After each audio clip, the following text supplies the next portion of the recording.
when a man stands against the fading principles of Connecticut and the United States of America, a nation 250 years removed from its founding. There's only one choice to make, as Nathan Hale once proclaimed, "I only regret that I have but one life to lose for my country." Jadon MacCormack stands for God, family, and the founding principles and laws of our nation. Welcome to America's 250th Anniversary Podcast.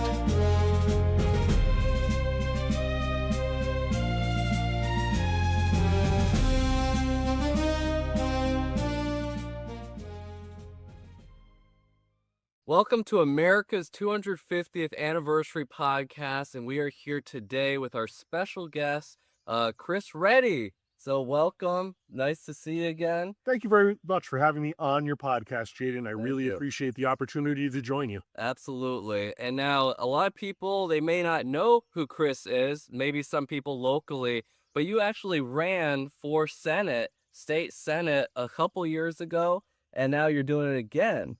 That's correct. I did run for the 29th District of Eastern Connecticut in 2024. The 29th District is the quiet corner. It's Windham, Mansfield, Scotland, Canterbury, Brooklyn, Killingly, Putnam, Pomfret, and Thompson. Those 9 towns form the 29th District. I did run in 2024, and I think we're going to be talking about that story in just a little while on your episode here, right? Absolutely. Yeah, and that's really interesting is because not too many people run a second time right after the other. And so, you have a lot of built-in experience, which is very interesting that I'm sure we'll shine a light on today. And then also, we want to kind of go more heavy into this area with America's 250th anniversary. Obviously, I'm running for state representative in the District 50, and, Chris is actually going to be that same district area for Senate, right? Correct. And so, if we both win, we're basically the ones representing this whole area. Absolutely. Yeah. And that was one of the things that really was the best news that I could get from you joining this race. In 2024, there were a number of unopposed campaigns where a Democrat, who in many cases was the incumbent, had no opposition. Right. And I think that that is something that really makes our 2026 campaigns much stronger, and our ability to work as a team to try and get that collective messaging and really kind of push these conservative values, our constitutional principles that we can really try and unite voters behind as a team is going to make all of us do better in 2026. Agreed. And I want to also ask you a question about America's 250th anniversary. How does that make you feel?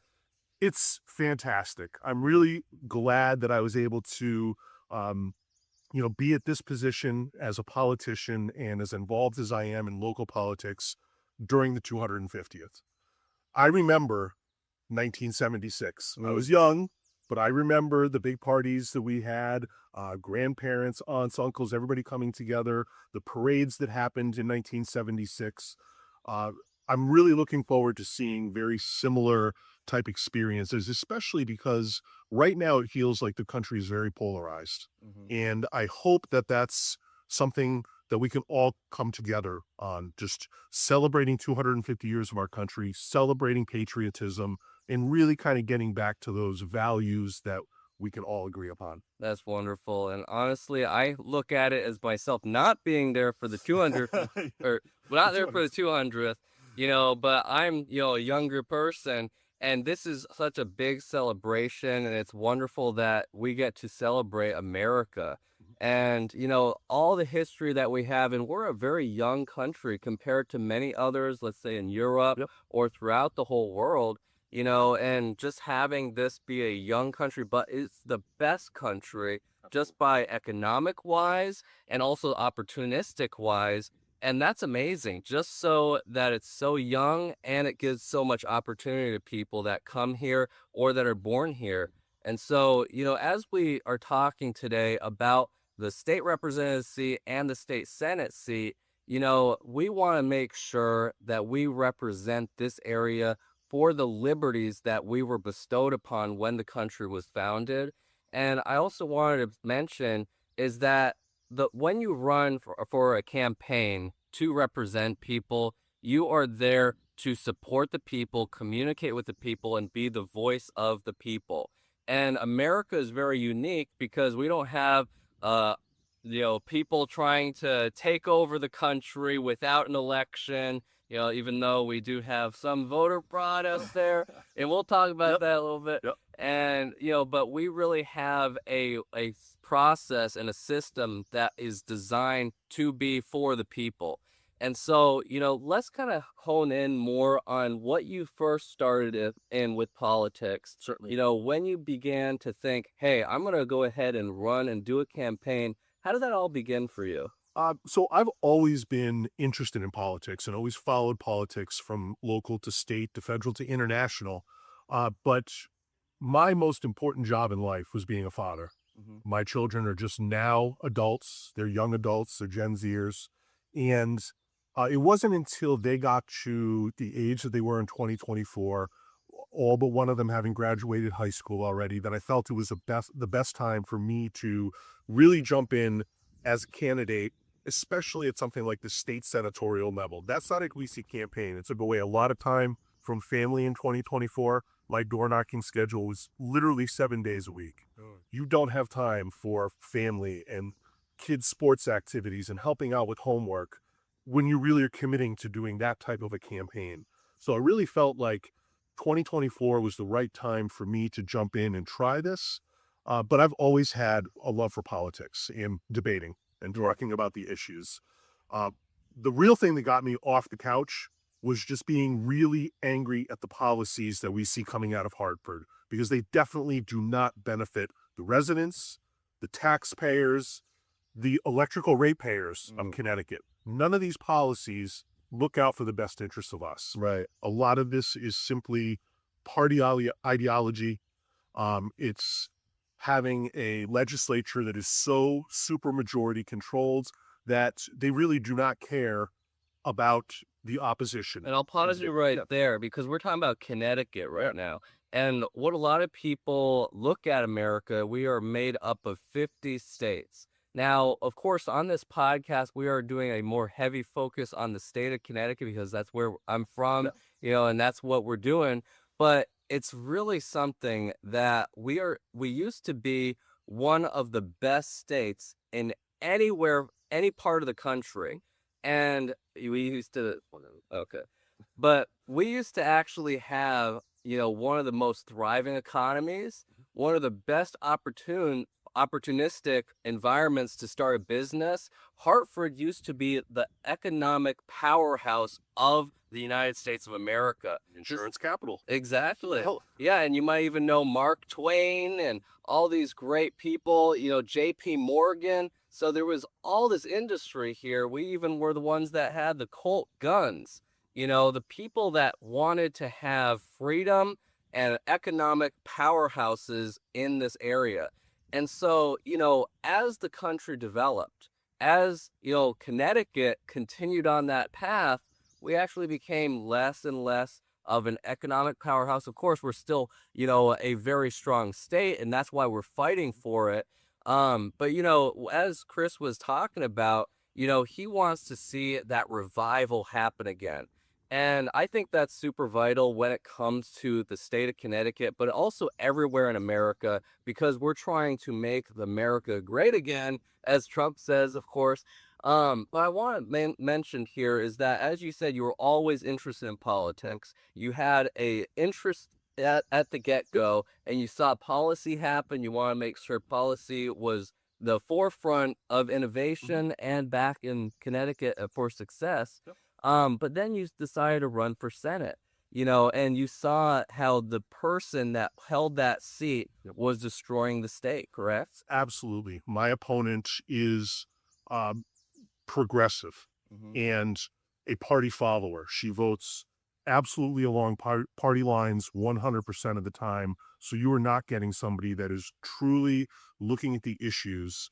And I saw that because I knew that this was a conservative corner and a Republican favoring corner of Connecticut.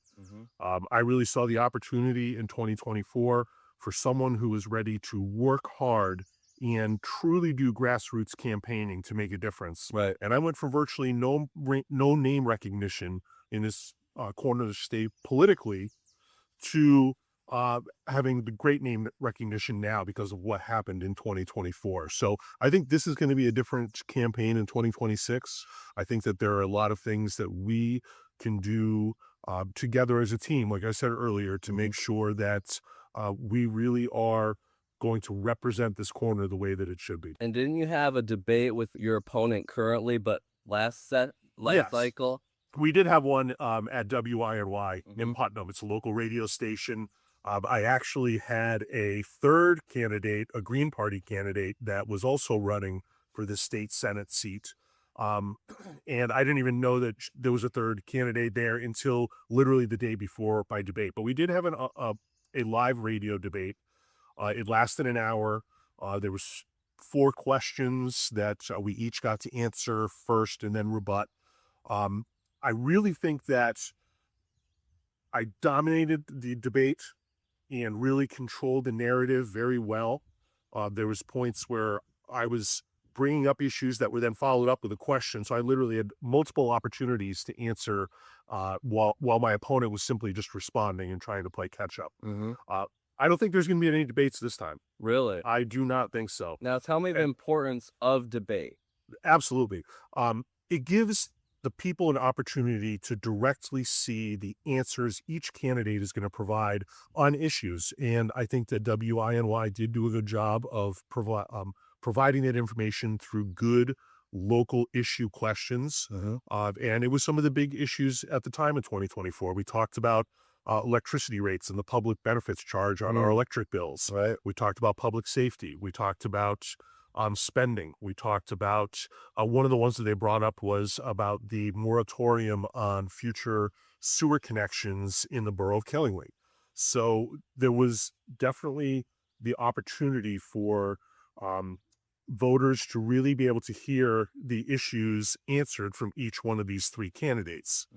The reason I don't think that there's going to be a debate this time is because for the past year, I've been hosting my own radio show locally in the Willimantic area on WILI, and we have offered equal opportunity to the other side for the past almost 9 months now. We said specifically, you can have an equal amount of time. You can come onto the show anytime and debate. We will talk these issues, and it's been crickets. So you're telling me they're being avoidant? Oh, 100%. Wow. And even the last time in 2024, it was like pulling teeth trying to get that debate. Now, I don't think it'll happen again. that's crazy. That really is. And just to think that the way America is, we are an open, discussion, open dialogue type of environment for the people.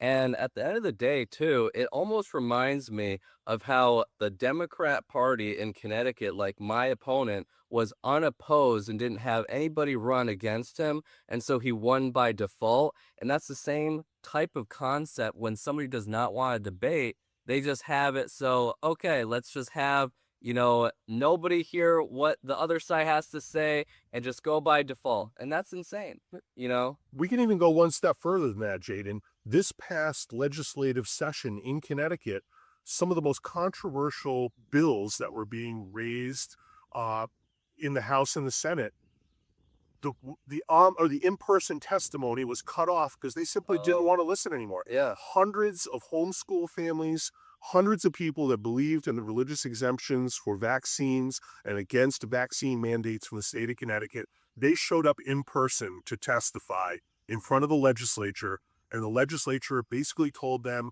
we do not care, we're cutting you off at midnight, nobody else gets to say anything. Right. That's disgusting to me. Yeah. To have a body of legislature that will simply disregard because it's an opposing viewpoint that they don't want to listen to anymore. Yeah, and I was working there that same day at the Capitol, and I worked in the Energy and Technology Committee, and I saw all the families come out that wanted to make sure their voices were heard, but then they cut off the freedom of speech where they could not be able to give all their testimony as they were promised beforehand, and then they made that last-minute decision to cut them off.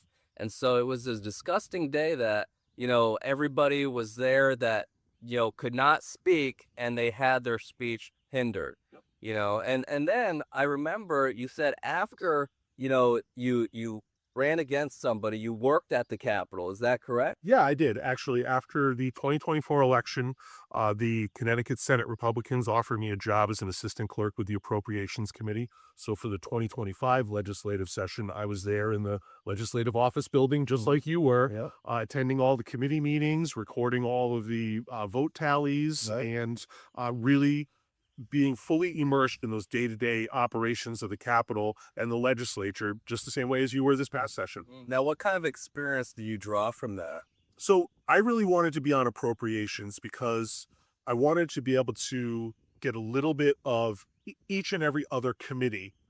Every other committee in the state legislature eventually has to come through appropriations.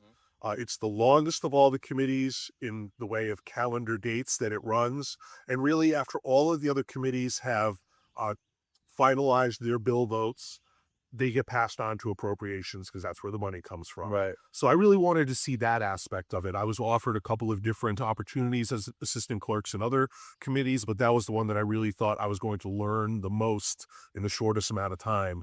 And I really felt that I did gain that experience and knowledge. And going into this legislative cycle and this election, I really had a much better grasp on not only the context of what was going on, but a lot of the nuances that you really have to be there to pick up. A lot of the gamesmanship that you see in the strategy, and really some of the bad things that are done by the majority party that's in control in Connecticut, because there are a lot of games that are being played down there. When you look at the past year with all of these emergency certifications and emergency sessions that they called to cover things like bottle redemption fraud. What is going on in Connecticut when we're having an emergency session because people are stealing our bottle deposit money from coming across the state? That's something we should have looked at in the beginning and said, maybe this isn't a great idea. We certainly don't need to make it emergency certification that we're then tying a whole bunch of other junk in with that's simply costing taxpayers more money. Right. And that's something that we have to highlight as well, is that in America, there is so much corruption. And you can't say, somebody's taking a bribe or whatever, because that's not always public. But what you can see in the public is that they have certain methods and strategies to slow things down, to try and manipulate the system so it's their way. And that's what's happening right now. And that, when all those controversial bills were taking place, that was another form of manipulation that they were trying to railroad stuff through. Because not only was it like the homeschool bill, the vaccination bill, the gun laws, and all the other stuff, but all that happened on the same day. Yeah. Not just spread out. And people don't realize that, but it was one day when they try to railroad it all through. And that's the crazy part that's happening in America, not just on a local level with state level, but throughout the nation. And one thing that I do want to tell you about that I experienced in the 2025 legislative session was that's when I really started seeing that many of the controversial large money spending bills, and also something else that I'm going to talk about in just one sec, which are the earmarks that showed up in appropriations. What they would do is they would create this huge omnibus bill. They would dump it to the opposition simply hours before committee debate opened or opportunities for debate on the Senate or House floor. You would literally get your OFA update at 4:00 in the morning telling you that they just dumped a file of 800 pages worth of legislature that you have 4 hours to prepare to debate on the floor. Wow. That's another one of these just dirty tactics that they use, because you really don't have the opportunity to digest all that material in that amount of time and be prepared to discuss it. Because they form can't. of manipulation. Because they can't justify a lot of these. And there's even some of the House representatives and senators on the opposite side who, during debate on CTN network, said, well, I didn't read all of this bill, but you introduced it, you signed it, you're now debating it, but you don't know everything that's in it. Yeah. Another just bad example of bad governance. And they're doing a disservice to the American people, especially residents of Connecticut, where they can't even have the proper time to read legislation and they pass it into law just so they can say, all right, we're done with it. But that's completely horrible. You know, if I think about it correctly, right? If we're being ruled by our representatives and senators, you know, they should be the ones that make the laws and they understand the laws, but it's totally flipped where we have a deep state of some kind that's putting together the legislation so then they can review it and they don't review it all and then they pass it. And so who's really making the regulations, the laws in our state? And think of how it is on a national scale, probably a lot more advanced than that. So what were you saying about the earmarks? Yeah, so this was another one that absolutely blew me away in the 2025 legislative session because, again, they dropped like an 800 page budget on us at the very last minute. And as I'm scrambling to try and read through, I get to about page 130 of 900 pages. And all of a sudden, there's 3 pages of earmark funding, which in Connecticut, a state representative or a state senator can not have to apply or vet or really have any accountability for nonprofits that they simply want to provide small amount funding to. Now, some of these are amounts of like $62,500, and it's a nonprofit. But all you get is the name of the nonprofit and the amount that they received in the appropriations bill. And you started looking at some of these, and it was ones that I never heard of. You know, you see the regular ones that get state funding, you know, Boys and Girls Clubs of America. There was one that unfortunately has been very mired in Connecticut in controversy right now, which is the Blue Hills Civic Association in Hartford. This was one of the ones that it was a nonprofit that had been around supporting the north end of Hartford and its community for 60 years. And in the past decade has basically been run into the ground and out of business. But it was a nonprofit that was receiving some of these earmark monies from appropriations through the state legislature. And over the course of 2 years, they had 2 wire transfers totaling about $600,000 that are completely unaccounted for. What I learned was that many of the nonprofits in Connecticut that receive these earmark fundings, they don't have any type of vetting process. They don't have anything where they have to ask the legislature for money and explain what that money is going to be for, and then there's no accountability at the back end to see whether they actually met the goals that they said that they are trying to achieve to use this money for. What I found was that in many times these nonprofits in Connecticut were accepting the money and then being told to write checks to other nonprofits, and as soon as it gets to that second step in that second tier of nonprofits, there's no longer any ability to track where that money goes. Wow, no accountability. And what we're finding is that in many cases, those second and third nonprofits that are receiving funding are then funneling money right back into Democratic campaigns in Connecticut. Really? Yep. Wow, that's pure corruption. Yeah. Pure corruption. And it's an endless cycle, because as soon as you get these nonprofits in there that then have a very loud voice in Connecticut, because there are a few nonprofit alliances that will go in and actually lobby in the state capitol for increased monies for these nonprofits, and we're creating a nonprofit industrial complex where it's constantly cycling money through these nonprofits back into the campaigns that then re-elect the people that increase spending on the nonprofits, and it's just a vicious cycle that keeps going. And that's, I believe, is part of the reason why we have been stuck in this supermajority Democrat legislation for decades now in Connecticut. Wow. Wow, that is some, heartbreaking news. Just to think of how the system is operating, where it's vital for the Democrat Party to funnel the money through the committee and be able to go to nonprofits, and then it goes back to other nonprofits when they write a check, and then it goes to Democratic campaigns. To give you one of the most egregious examples, Planned Parenthood of Southern New England. They started fiscal year 2025 with a $50 million endowment. Yet the state of Connecticut, every single legislative cycle, has earmarked funding for anywhere from $250,000 to $2 million for Planned Parenthood of Southern New England. They only have like 14 or 16 locations. They're sitting on $50 million, yet our taxpayer money keeps going back to them. And people will say, well, it's to provide for Medicaid reimbursement for people that can't afford insurance. But when you see that Planned Parenthood of Southern New England does provide medical care, but they also have an extremely powerful political action committee, and they're going to say the funds are separate. It never is. All right. When there's enough money for one, that means that the other one has adequate funding as well. So there's favoritism. 100%. And you see that because we're now getting into the heart of this election cycle, and you're going to start seeing all the negative flyers come out. They have to have attribution on the bottom of them.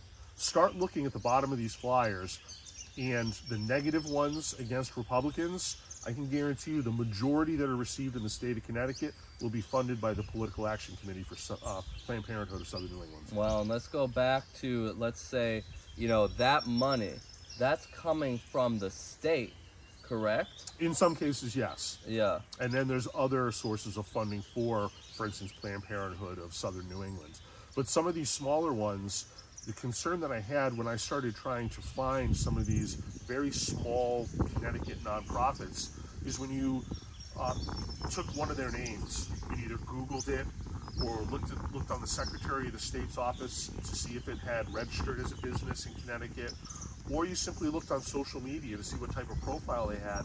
Some of them had absolutely no existence at all until they received this earmarked funding from the state of Connecticut, and all of a sudden they have a social media page. And then all of a sudden they're registered with the Secretary of State. It's almost like they didn't exist until all of a sudden money showed up for them. Wow. And then you have to wonder, how long are these going to be actually continuing to operate as nonprofits? Or are they simply there as a shell for money to be passed around throughout the nonprofit system and then back into campaigns? So who are the individuals that are masterminding this? Oh boy, now you're getting into the deep stuff. Yeah.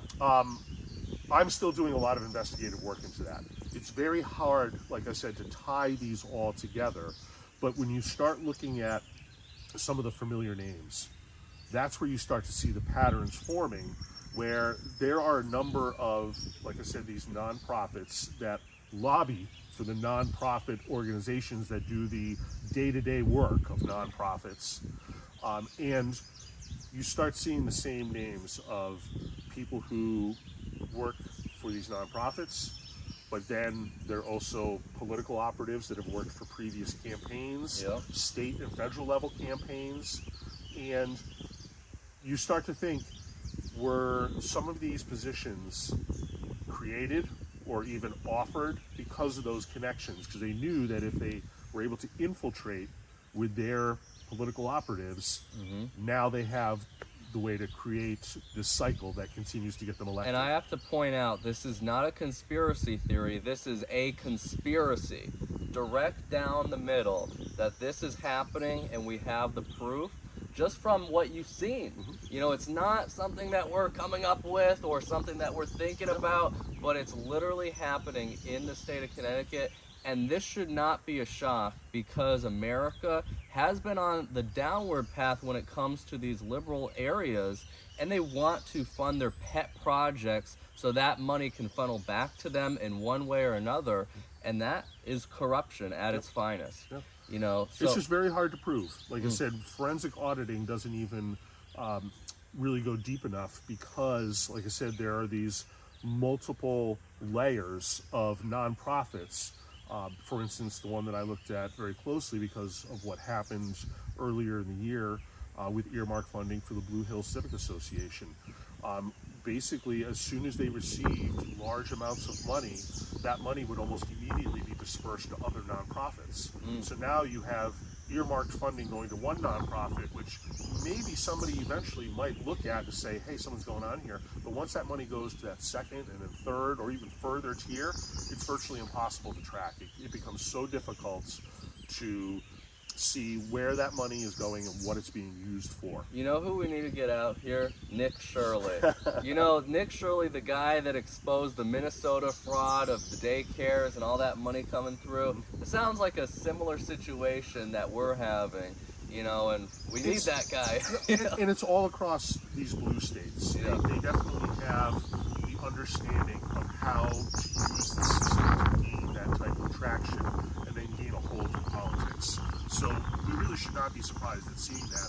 The reason why I think Connecticut is not being scrutinized more than the Minnesota, California, and New York is simply because we're so small and we fly under the radar. You know, when you look at these other states, although just last week J.D. Vance was up in Maine calling them out for fraud, but I think it was because they really had a very similar problem as Minnesota, in that they had one specific demographic and one specific ethnic population that they noticed was causing, or There were signs. There was certain things that I think made it very easy for Maine to become a target, similar to Minnesota, in that you know, there was this call out because of the Somali community in Minnesota. There's also a Somali community in Maine, and not that everyone who's Somali is going to be committing fraud, but we showed that in Minnesota there was very high numbers of fraud within that population. I think that's what kind of made people in Maine say, hey, you know, is there something going on here, because things sound very similar. So I think that's why J.D. Vance was there in Maine last week talking about it. But I do know that they are looking at Connecticut. The Department of Justice has filed a number of lawsuits in Connecticut Superior Court, calling out not only sanctuary policies, but also calling out the obscuring of election rolls and you know, vote tallies from previous elections, because there are definitely concerns about that in Connecticut. We don't have to look very far, very hard to see election fraud in Connecticut. We have had some of that in virtually every election cycle in the past 6 years. And that's another thing. Let's go back to 2024, November 3rd at 10 p.m. Yep. Where were you, and what did you see on election day? All right. So I had been in the town of Mansfield at the town hall complex and the community center where the polling center was in Mansfield since about 4 o'clock in the afternoon that day. One of the things that I do on election day is travel to every polling center within my district, make an appearance at every single one. Our plan was to finish in the town of Mansfield because we know the tactics that have been used in the past there. I was there from 4 until about 8:30 in the town of Mansfield. Polling closed at 8 o'clock. I went to our election day ceremony afterwards, or reception afterwards. So I was keeping track on TV, and really I had to watch until about 4 o'clock in the morning. But at 4 o'clock in the morning, the Secretary of the State came on and said that 100% of the precincts within the 29th district had been accounted for, and I was up by 700 votes. Okay, let's pause right there. Yeah. You were up by 700 votes at November 4th? November 4th at 4 o'clock in the morning. At 4 a.m. Yeah, we started seeing the numbers saying that it was very close to 100% in around 10 o'clock. So we started you seeing that. officially won, technically, but then what happened? So I started getting all the text messages from everybody. I started getting text messages at about 10 o'clock at night. Everybody saying, you got it, you did it, you won. I knew what was going on in Mansfield because I had been there all day, and I'm going to talk about that in just 1 second. But at 4 o'clock in the morning, I finally was like, okay, I'm going to lay down, get a couple hours of sleep. I'll get up at like 6:30, and you know we'll go from there. The first phone call that I made in the morning told me that something bad was happening, and it was because the town of Mansfield was continuing to count same-day registrations from election day, and they had almost 1,300 of them that they had to count. Now, I want to provide you a little bit of data on the 2024 election, specifically in the town of Mansfield. The town of Mansfield, Connecticut is home to the University of Connecticut, Storrs. You always hear people refer to Storrs. And that's where the first podcast was with the Yukon, Republican president. And when you hear Storrs, Storrs is one of the districts within the town of Mansfield. Mm-hmm.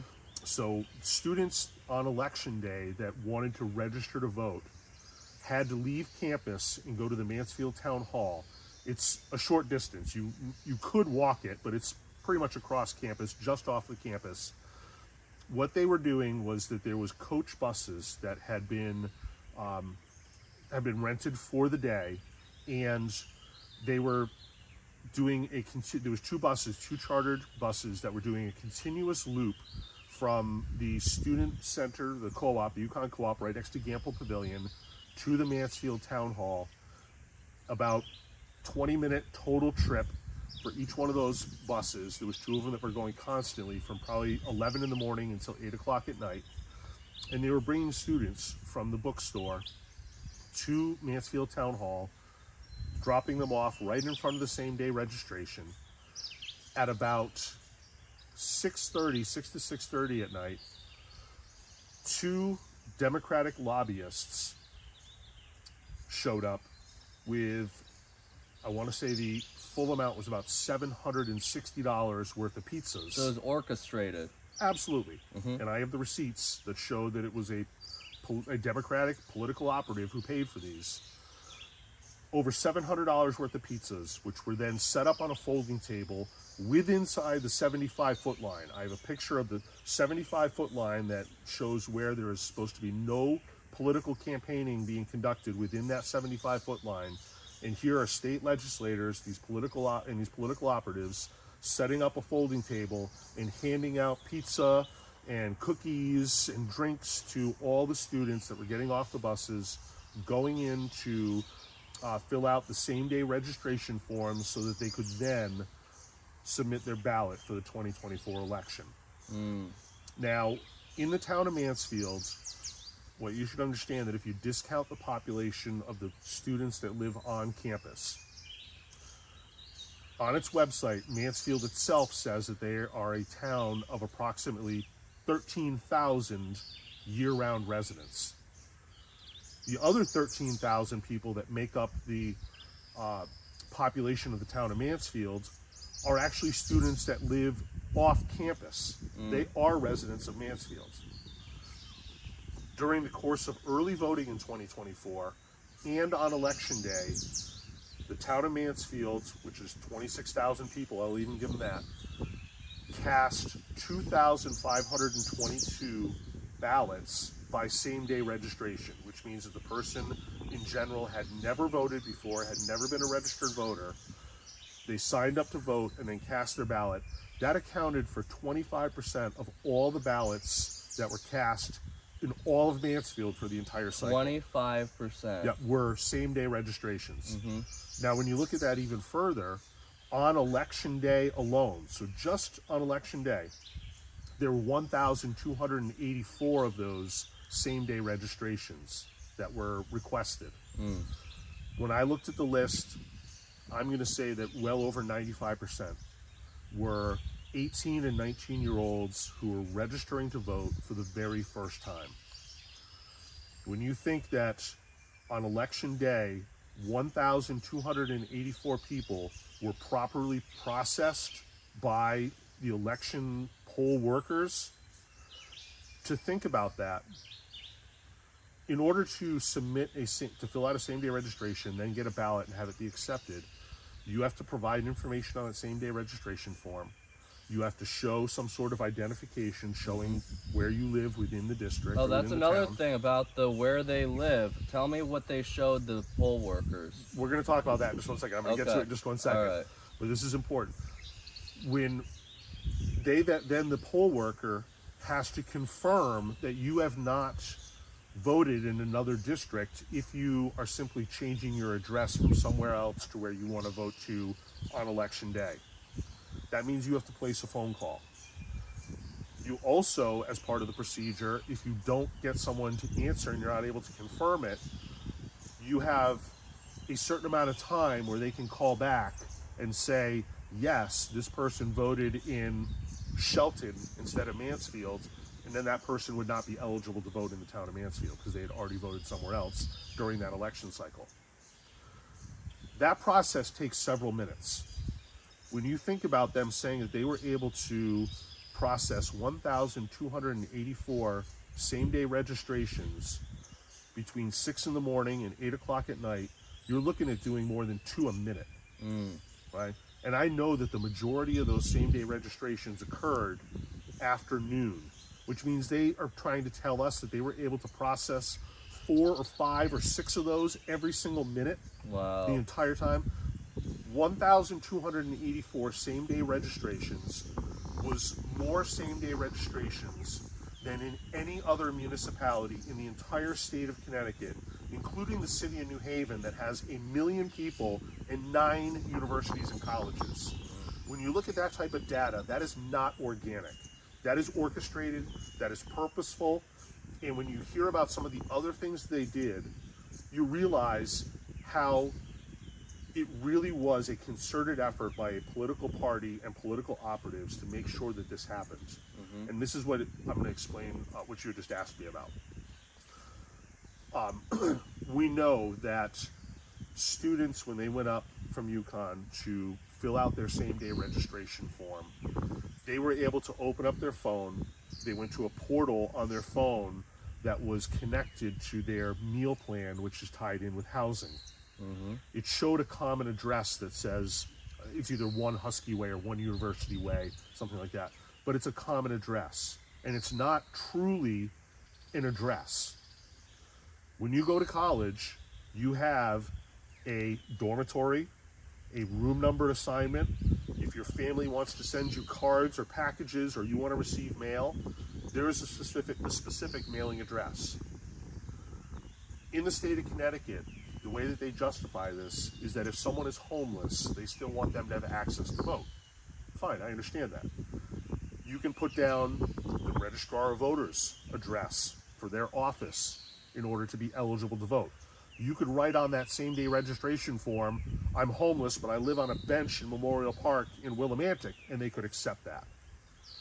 Students are not homeless. They have a home, and very few of them consider their dormitory room their home, right? So it's not even a loophole. It's a. It is written in. Yeah. It is absolutely written in there that this is allowed. One of the things that really got me in the 2024 election was that I used directed mailing. One of these mailers I did on purpose, and it was because I saw with voter registration that there was about 300 people who used the Covenant Soup Kitchen in Willimantic, which is a church with a soup kitchen in the bottom. There is no housing there. Wow. There is no homeless housing. There's nothing there. Yet 300 people are registered to vote there. 300? I sent mailers to every single one of those people at 222 Valley Street. Every single one of them was returned to me. I still have the whole stack from 2024. That's proof. It is. It keeps showing that there has to be something done to change this, because right now there are too many loopholes in too many ways that this can be exploited to the benefit of the party who's in charge. Yep. And to go even further, my opponent is the co-chair of Government Administration and Elections in Connecticut. That committee is the one who makes up all of these election laws. Yep. Goes back to where the people are positioned so they can have more corruption, and it keeps on extending. Yep. Wow. Absolutely. So we found out after the election, they continued counting those 1,284 same-day registrations for about another 26 or 28 hours after polling centers closed. They kept counting them. Finally, almost a day and a half later, I had gone from up by 700 votes to down by 500. Wow. And that's how the election ended. I did not concede that victory, and I will never concede that victory, because I was standing there watching what happened that day, and I knew the dirty business that was at hand. And that's why we're running, right? We want to see things fixed, not just on a policy-wise, but also with a character morale basis, where we need to see there's trust in the system again. There has to be. Yep. And when you look at some of the other factors within my senatorial district with this election, 9 towns, 7 of them I won easily and by a large majority. It came down to simply those 1,284 same-day registrations that were all 18 and 19-year-old college students, which means that many of them were probably freshmen at that age, which means that by the time election day came around, they had only lived in the district for about 2 months, because they would have come in September. Right. Right? As a freshman, you're not allowed to have a car on campus unless you live off campus and have an apartment. I doubt that any student there has paid any property taxes. They surely are not homeowners. They surely aren't business owners in the area. They do contribute to our district, and I like having 2 universities within the district, Eastern Connecticut State University and UConn within the district, because I think that it does bring a very unique perspective from a demographic of Gen Zers who do contribute by purchasing things within our district, keeping some business. They support local businesses, so I appreciate that. My issue when I talked to many of them was that they had no idea who they were voting for. I asked students specifically who were there voting, who had gotten off these buses and collected their pizza. I said, why did you decide to come out and vote today? They said, well, I wanted to vote in the presidential election. I said, that's great. Did you know any other names on that ballot besides Harris and Trump? And they looked at me and they said, no. And I said, did that make you feel like strange at all, that you had no idea who this person was? Some of them said yes. Some of them said, well, I was told just to vote row A.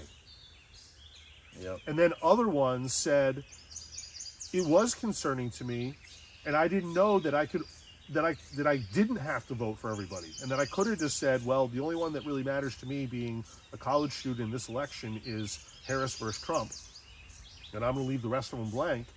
They just did exactly what they were instructed to do by the party who was setting all this up on campus, and we'll talk about that in just a second a little bit more. But my point of this is that the people that I talked to did feel like maybe they were misinformed by being told simply to vote row A because you're supporting the entire party. I talked to some of them and then said, well, I'm the candidate that you voted against. And after talking to them for a few minutes, they were like, wow, I really wish that I had talked to you before I went in, because I would have voted for you. Yeah. Now, the thing that's interesting about college campuses is that unlike campaigning in the general public, where you could simply pull up on a street and knock on every single door going down both sides of the road, when you get to a college campus, that is technically private property, and it's state property. One thing that I absolutely agree with is that having been a student at college, my children being college students, I don't want them being pestered all the time by politicians or by businesses or by anybody else soliciting door to door throughout dormitories. Those dormitories are locked for safety reasons, but also that should be a quiet environment for them to learn. Right. I don't want dormitories to be open access to people to go and blanket canvas, to have access to a locked dormitory and then knock on every door, or in the case of the 2024 election, they had door cards that did not have the proper authorization from UConn, because UConn says that if you distribute political material, it has to have prior authorization, so you have to have a proof that is given to UConn Student Life. They have to approve it, they have to stamp it, and then you have it printed out with that stamp on it. That was not done. And let's be clear, the people that are at UConn, for the vast majority of them, they've always lived somewhere outside of the district, and then when they graduate, they'll go back to somewhere outside of the district. Yeah. So Or even out of the state. True. Right? True. I had someone on election night who told me in November that they had never voted at UConn before, but they wanted to vote in the Harris-Trump presidential election, and that they were graduating in December and already had a job back in their home state of Massachusetts and would never be coming back to Connecticut again. So he voted in November, was leaving in December, and the candidate who he would have voted for locally, he would have never been represented by because he was leaving before that person even would have been sworn in, and never would have been represented by, because he was not going to live in the district, either state representative or state senate, at all during their time in office. And this goes back to the fundamentals of democracy, right? If we have representation properly, it's the people that are living there. Let's be honest. Yes. Come on, what's so wrong about that? Yeah. And so, if you want to have more of a voter reform, if you want to reform the voting system in one way or another, you don't take away somebody's liberty, but you see what the understanding is, such as this situation with students that won't be there, and they won't be even represented when they're voting on the local district level. Now, it's of course fine if they vote for president, because they're always going to be in the country. Right. So what's your thoughts on that specifically for a local district, and how that's being affected right now, as you've been talking about it, but how is that happening? So certainly here, what I called what happened in 2024 is a form of gerrymandering. And in this case, I think that we just had a Supreme Court ruling the other week about gerrymandering in a couple of states across the United States. What I saw here, and the way that they look at it, is that the Supreme Court will not rule when they are taking on the question of possible political gerrymandering. They will not be involved in politics. They will, however, rule on racial gerrymandering. What I think here, what happens here in this district, having UConn as part of our district in the town of Mansfield, is that it's actually a form of incumbent gerrymandering. And to explain that, since my opponent is the co-chair of GAE, Government Administration and Elections, obviously redistricting is a huge part of what she would do in her committee on that. When you look at the 29th district, there's 9 towns. 8 of them are in Windham County. The only one that is not in Windham County that's part of the district is the town of Mansfield in Collins County. If we think back to 2024 election and that map that Elon Musk put up the day after the elections in November of 2024, and it showed the ocean of blue in New England with that one red dot in the northeast corner of Connecticut. That's us. That's us. That's this district, Windham County. What I think is going on is that they keep the town of Mansfield within this district, and they've done that because they know that in a case like this, where my opponent had a candidate who absolutely outworked her, absolutely outmessaged her, in the 12th round, they needed to find something that they could do to guarantee overwhelmingly that 1,000 votes would swing in her direction. And this is the game that they played. They went hard on blanket canvassing UConn the last 2 days before the election. They then provided the bus transportation for specifically UConn students to go to the same day registration, cast their ballot, and get free food, and that's how it was advertised. And that food was handed out within inside the 75-foot line. I did file a complaint with the SEEC about this. I don't feel answered all the questions that I brought up, but I'm not surprised by that, because the State Elections Enforcement Commission's true job is to look at the application of the election and how the process was handled, not digging deeper and into the background between how something like this could have happened, because there's no way that it was organic. Right? 1,300 UConn students didn't wake up on election morning and say, I'm going to register to vote today, and I'm going to vote. It was unnatural. They had 2 weeks of early voting at the UConn bookstore. You did not have to leave campus for 2 weeks. You could have, right in the center of campus, you could have voted any time in those 2 weeks of early voting. But all of a sudden on election day, you're going to take a bus to go off campus to a town hall that you've never been to before, Right. to register to vote, to cast your vote, and get free pizza and cookies. It's not organic. Yeah. It was absolutely concerted effort. And I will even go on the record with you here. I'm going to give you something exclusive right now. The Memorial Day parade within the town that we're sitting in right now in Eastern Connecticut, a very good friend of mine was the former selectman, talked to my opponent on Memorial Day, at the Memorial Day parade in 2024. She said specifically to him, I'm not even going to bother campaigning until September because I had a primary opponent and I had to go through a primary in August, and she didn't even think I was going to win that, but I did. 80-20 was the vote. Wow. Right. Wow. Then she knew I was coming for her. And at the last second, they had to find a way to pull out 1,000 votes, and this is how they did it. Political gerrymandering. You know, that's what it is. Yep. And at the same time, not only is it like that, but there's complete fraud happening. And so it's a double whammy that we're facing. Yeah. You know, for me personally, my district actually has only the southern half of Mansfield. Yep. So I'm a little sheltered from that controversy, which is good for me, but still it's a huge issue and we need to fix this. Yep. You know, and that's why we want to get in there, make sure the voter reform happens, at the same time, all the other controversial things to go ahead and fix the state of Connecticut.